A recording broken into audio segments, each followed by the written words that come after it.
रहे जब बहरे सजनवा काहे के लइल करा के गवनवा।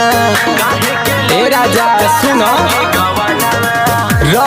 रहे जब बहरे सजनवा काहे के लइल करा के गवनवा। गरमी से भीजे जो बनवा बेनवा डोलाई जैत हो। ए राजा हो कुछ दिन खातिर घरे आई जैत हो। ए राजा हो कुछ दिन खातिर घरे आई जैत हो। ए राजा हो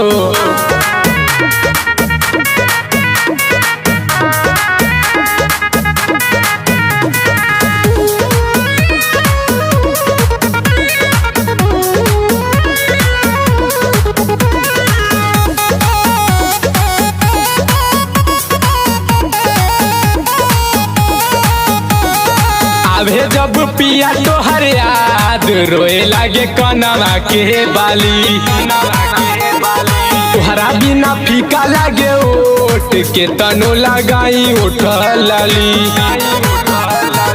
आवे जब पिया तोहर याद रोए लागे कनवा के बाली। तोहरा बिना फीका लागे ओट के तनो लगाई ओठ लाली। देखेला छछनेला मनवा तनवा देखाई जैत हो। ए राजा हो कुछ दिन खातिर घरे आई जैत हो। ए राजा हो कुछ दिन खातिर घरे आई जैत हो। ए राजा हो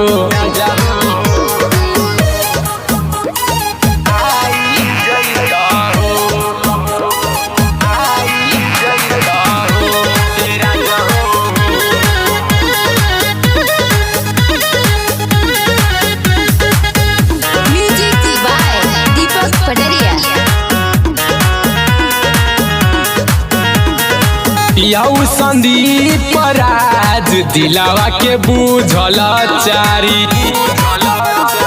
ताना पलंगिया हमारे दुख में बाड़ी तोहारे नारी।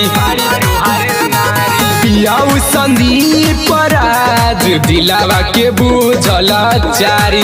ताना पलंगिया मारे दुख में बाड़ी तोहारे नारी। बिगड़ेला रोज रोज मन बहलाई जैत हो। ए राजा हो कुछ दिन खातिर घरे आई जैत हो। ए राजा हो कुछ दिन खातिर घरे आई जैत हो। ए राजा हो